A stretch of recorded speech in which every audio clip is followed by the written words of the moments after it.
Hello. Um, I was very bad this season during season 49, recording or uploading any of my war vids to YouTube. I did record a lot of fights, so what I'm doing here is just commenting on a couple of war vids. I've already posted videos to for Nimrod and for White Tiger, just sort of highlighting some of their uses in war.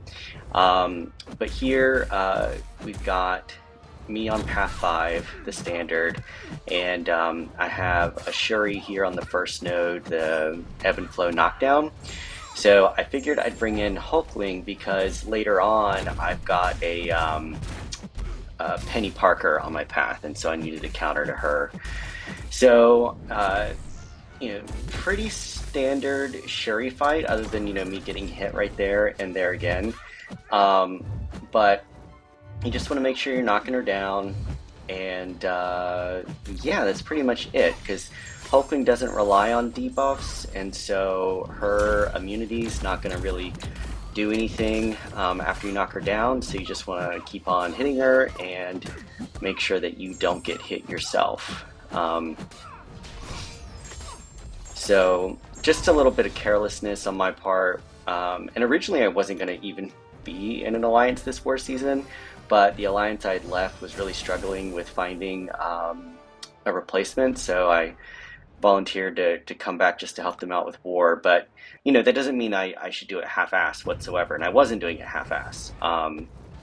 But anyway, so next we've got Mordo here, and I think that the reason for this placement is because they've got the unstoppable heavy node, and so a lot of times, because you can't parry Mordo without him evading and then doing his little degen on you, a lot of folks will then try to bait a heavy from him, but then you don't really want to be doing that in this case. So Titania works though really well.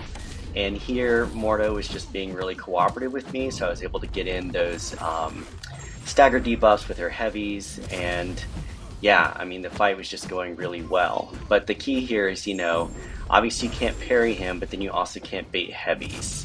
So I'm guessing that's probably the reason why he's frequently on this path.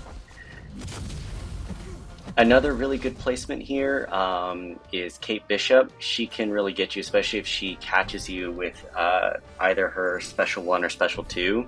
She can really fuck you up bad if you mess up. Alright, so then next we're going to continue on to Section 2 of Path 5.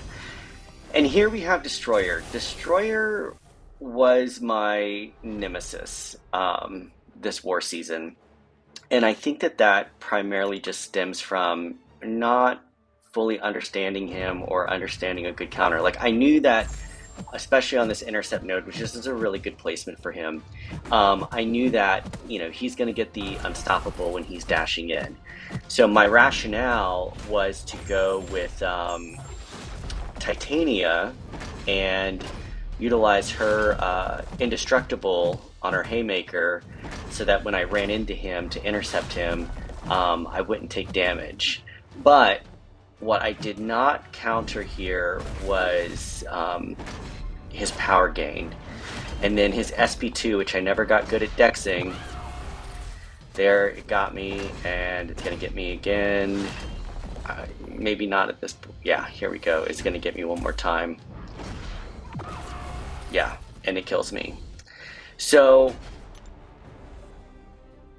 she's not the best option. Like, if you're able to really control his charges, which you do so by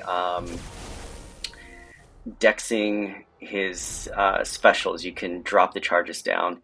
So I mean, I could learn to dex the special too. That would obviously be the best call there. You can bring in a champion like Kushala, which this was like the only war all season that Kushala was not banned. But she can block unblockables, so there's that option.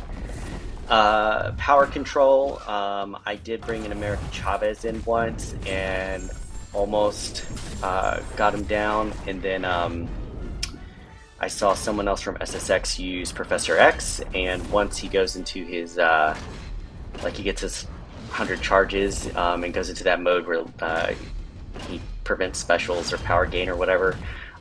That's also works well. And then I forgot, somebody said there's another really good counter for him here. But anyway, this is clearly a struggle fight for me. So I mean, there's just really no other way for me to put it. Just running right into him, like just not playing well whatsoever. But we got him down, but it's still going to be a lot of potions in the end. All right, and then up next we've got Penny, and my approach to this is basically just going to be like any Penny versus Hulkling fight. So he's going to be able to get her shield down quickly, and then even if she does parry him or auto block, like she's not gonna power burn him.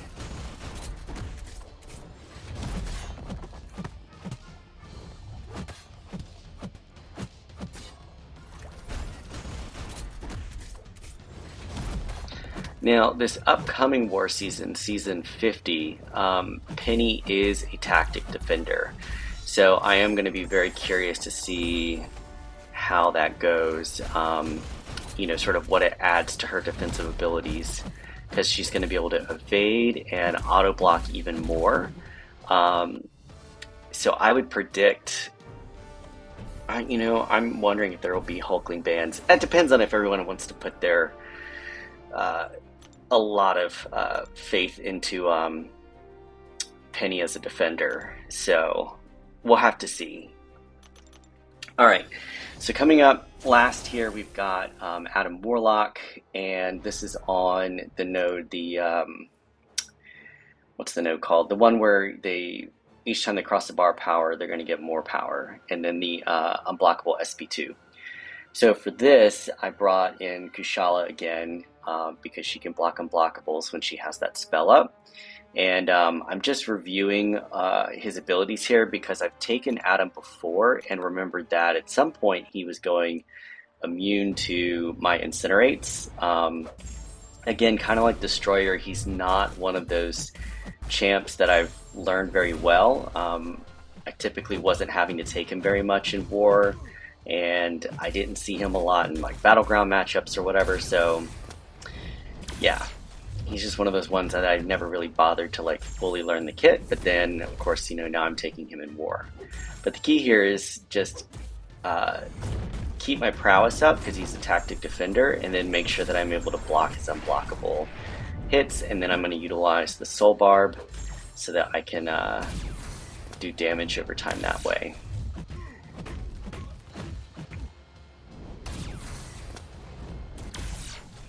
There I got my special bonus because I was able to parry on the special. Now here he is getting incinerated, so is it after? Yeah, it's after he goes into his pod that he becomes immune to the incinerate. And probably, I wonder if it's like Man God where he's also immune to Cold Snap. Again, I should probably read his abilities more. But there again, I'm intentionally trying to well, not there, but there, trying to parry his special attack so that I can get those bonuses on that spell. And there we go, 100% bar of power or of health, and Adam Warlock down. And that is it for that war. And yeah, so thanks for watching, and I'll try to post some more.